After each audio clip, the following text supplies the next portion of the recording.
সম্প্রতি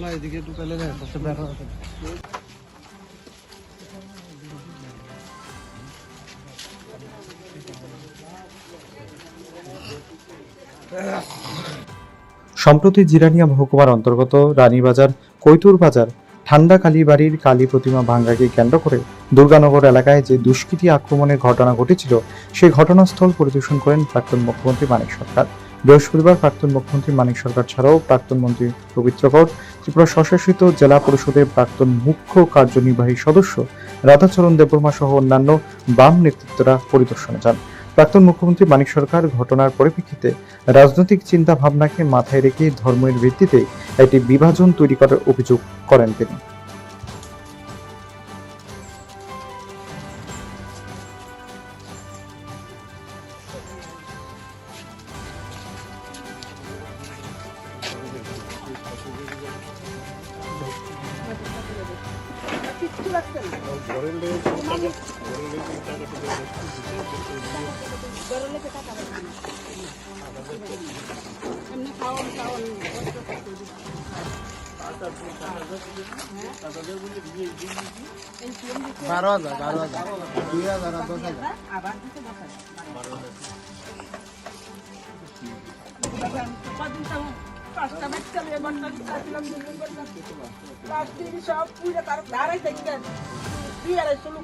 সেটা সেখানে জারি করেছি।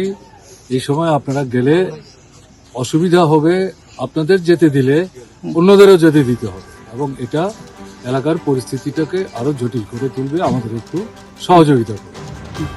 পুলিশ বলেছে পুলিশের সঙ্গে তো ঝগড়া করার ব্যাপার না। সেই থেকে আরম্ভ করে আজকে হচ্ছে তৃতীয় দিনের চেষ্টায় আমরা আসলাম, কেমন না? তো সবটা তো এখনো দেখা হয়নি, কিছু কিছু জায়গা আমরা দেখেছি, বাকিটা আমরা দেখে তারপরে ফিরব।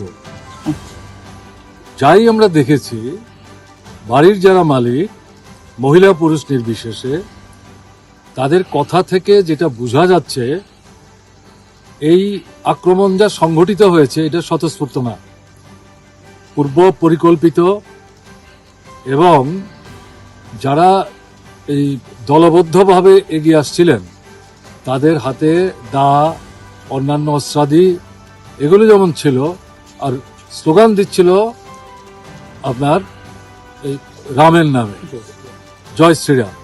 জয় শ্রীরাম স্লোগান তো যারা রামকে পছন্দ করে শ্রদ্ধা করে তারা দিতেই পারে। রামের নামে স্লোগান দিয়ে এইভাবে আক্রমণ, এবং যা লক্ষ্য করছি তাতে মনে হচ্ছে বাছাই করে করে সম্ভবত লিস্টটি হাতে নিয়ে চিহ্নিত বাড়িঘরগুলোকে তারা আক্রমণের কেন্দ্রস্থল হিসাবে ঠিক করে নিয়েছে এবং প্রথমে ঢুকে লুটপাট করছে। যা শুনলাম, যা দেখছি আমরা, লুটপাট করার পর জিনিসপত্র একসাথে করে আগুন লাগিয়ে দিচ্ছে।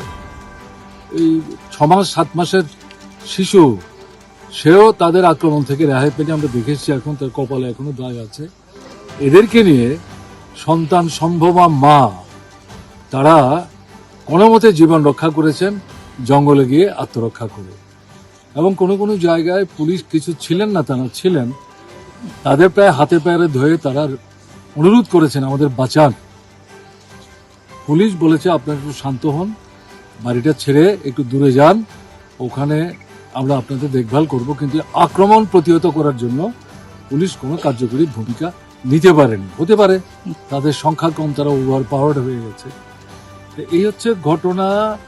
এটাকে মানে পরিষ্কারভাবে এটা বোঝা যাচ্ছে যে একটা বিভাজন তৈরি করা, ধর্মের ভিত্তিতে, সম্প্রদায়ের ভিত্তিতে বিভাজন তৈরি করার রাজনৈতিক লক্ষ্যকে ভাবনায় রেখে এটা এই আক্রমণটা সংগঠিত হয়েছে। এখন অবধি যা দেখেছি এই পরিপ্রেক্ষিতে, এর বাইরে তো অন্য কিছু বলা যাবে না। এটা যা বললাম এটা আমার তৈরি করা কথা না। এখানে যতগুলো বাড়ি দেখেছি, কথা বলেছি, তাদের যে কথা, তাদের হয়ে এটা আমি তুলে দিলাম।